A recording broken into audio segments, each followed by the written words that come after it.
কলকাতার মর্মান্তিক ঘটনাতে আসল দোষী কারা, উঠে আসছে নয়া এক তথ্য। সিসিটিভি ফুটেজ ঘুরিয়ে দিল সম্পূর্ণ কেস।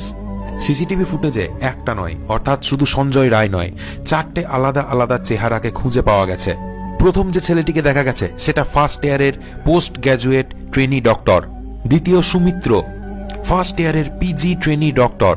3 নম্বর শুভদীপ, ইন্টার্ন চেস্ট মেডিসিন ডিপার্টমেন্টের। 4 নম্বর গোলাম, হসপিটালের একজন স্টাফ। বন্ধু, এই ভিডিওতে বলা তথ্যগুলো এখন অব্দি কোনো ভিডিওতে আপনারা পাননি, তাই শেষ অব্দি দেখুন এবং শেয়ার করে লক্ষ মানুষের কাছে ছড়িয়ে দিন। বিরাট আপডেট, আরও কিছু ব্যক্তিকে সিসিটিভি ক্যামেরাতে দেখা গেছে। 8 এবং 9 আগস্টের রাত্রিবেলায় যে ঘটনাটি ঘটেছে সেই সব কিছুর এভিডেন্স সিবিআই জোগাড় করে ফেলেছে। সিবিআই বলছে সেই দিন রাত্রিবেলায় 12টার সময়কার একটা ফুটেজ পাওয়া গেছে, যে ফুটেজে আমাদের তিলোত্তমা ছিল। তার সঙ্গে ছিল 2টো ট্রেনি ডক্টর, একটার নাম সুমিত্র এবং তার সঙ্গে আরেকজন বন্ধু ছিল, দুটোই ছিল জুনিয়র। এই 3 জন শিফট শেষ করার পরে ডিনার করতে বসে। ডিনার যখনই করলো, ঠিক 12টার সময় ডিনার করলো। তারপরে এই গ্রুপ ডিসাইড করলো যে একটু রিল্যাক্স হয়ে নি। ঠিক 12টার সময় যায় তারা সেমিনার হলে। অলিম্পিকের নীরাজ চোপড়ার যে থ্রো প্রতিযোগিতা হয়েছিল সেটা তারা দেখবে, সেটাই তারা তখন ঠিক করে। টানা 36 ঘন্টা লং শিফটের পরে রিল্যাক্স করার জন্য তারা এই শোটিকেই বেছে নেয়। সুমিত্র, রাখো এবং আমাদের তিলোত্তমা 3 জন মিলে অলিম্পিকের সেই শো দেখতে শুরু করে নীরাজ চোপড়ার। তারপর ঠিক রাত্রি 2টো নাগাদ সুমিত্র এবং রাখো নামের 2 জন ছেলে সেমিনার হল থেকে বাইরে চলে আসে। তারপরে সেমিনার হলের ঠিক উল্টো দিকে অপোজিট সাইডে একটা স্লিপ রুম ছিল, যেখানে স্লিপ স্টাডি করা হয়, অর্থাৎ পেশেন্টদের ঘুমিয়ে থাকা অবস্থায় তাদের শরীরে কি কি চেঞ্জেস আসছে সেটা নিয়ে স্টাডি করা হয়। রাখো এবং সুমিত্র ওই 2 জন ওই হলের মধ্যে গিয়ে ঘুমিয়ে পড়ে।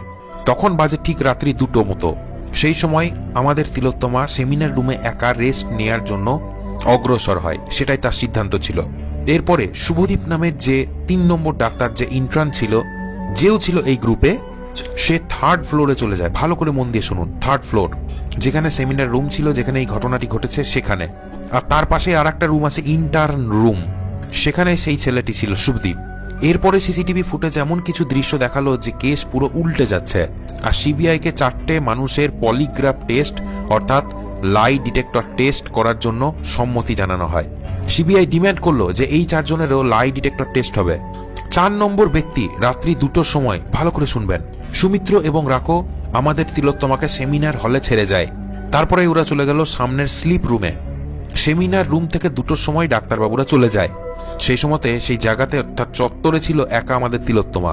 ঠিক রাত্রি 3:42 যখন হয়, সঞ্জয় রয় পার্কিং এ দেখা যায় তাকে। হসপিটালের গেটের সামনে সে তার বাইককে দাঁড় করায়। 3:48 যে সময় হয়, তখনই সেই ফ্লোরের বিল্ডিং যেখানে এই ঘটনাটি হয়, সেই ইমার্জেন্সি বিল্ডিং এর ভিতরে ঢুকেছিল সঞ্জয়, ঠিক যখন 3:48 বাজে সেই সময়। তারপরে 4:03, ঠিক 4:03 সে করিডোরের পাশে চলে আসে, অর্থাৎ সঞ্জয় সেই গলি যেখানে সেমিনার রুমটি আছে। ঠিক 4:03 সিসিটিভি ক্যামেরাতে ধরা পড়েছে সঞ্জয় রয়ের সেই চেহারা এবং মুখ, যে ছিল সেমিনার হলের ঠিক সামনে। কিন্তু দাঁড়ান, এখনো ঘটনা শেষ হয়নি।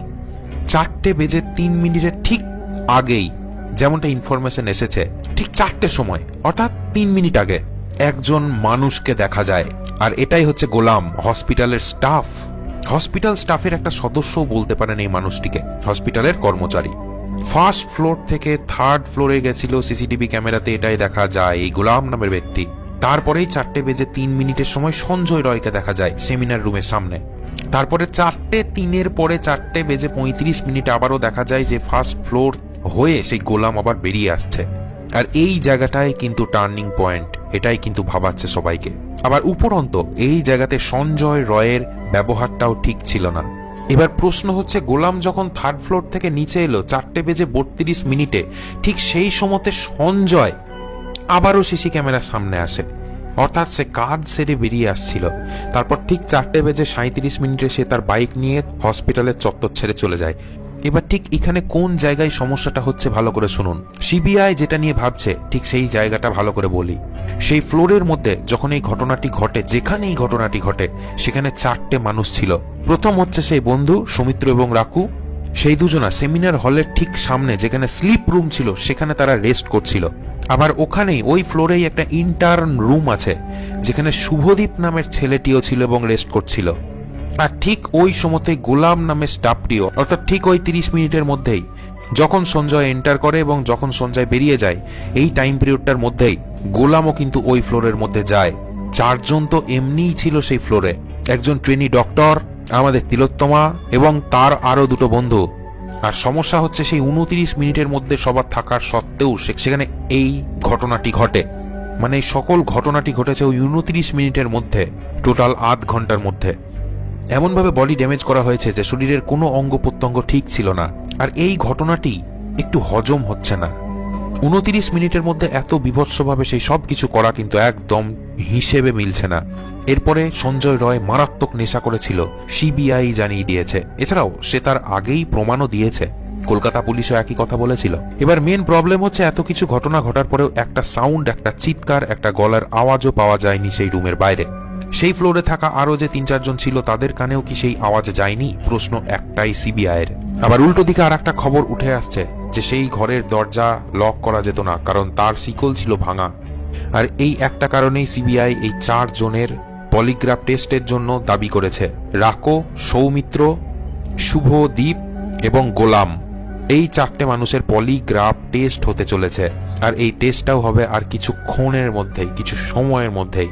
এটা এমন একটা টেস্ট যেখানে শরীরের উপরে ফিজিওলজিক্যাল যে চেঞ্জেসগুলো ঘটে সেগুলোকে ক্যাপচার করে।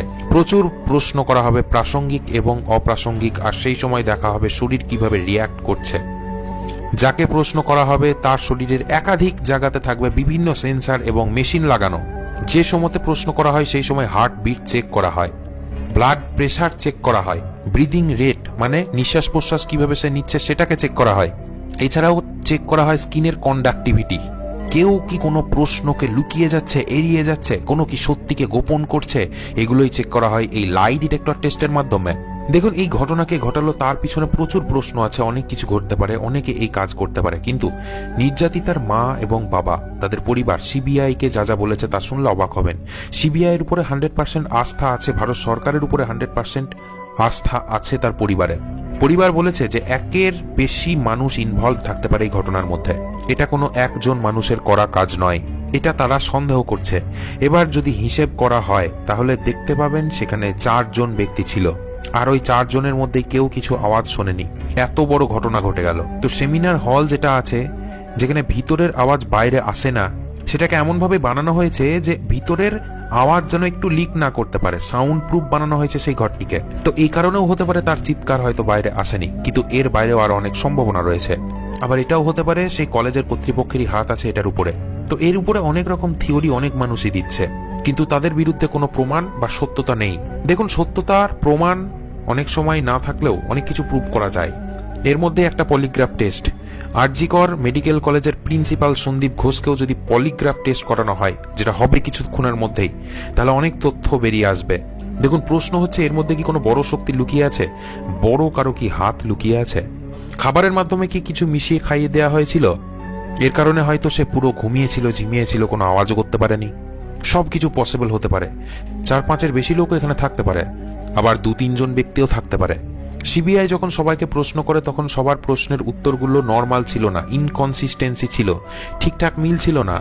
সবার উত্তরে অর্থাৎ সবার জবাবেই যেন একটু গড় মিল পেয়েছে সিবিআই। এবার দেখা যাক ভবিষ্যৎ কি বলে। তো আপনার কি মনে হয়, জাস্টিস কি পাওয়া যাবে? অবশ্যই কমেন্ট সেকশনে কমেন্ট করে জানাবেন। ভিডিওটি দেখার জন্য অনেক ধন্যবাদ।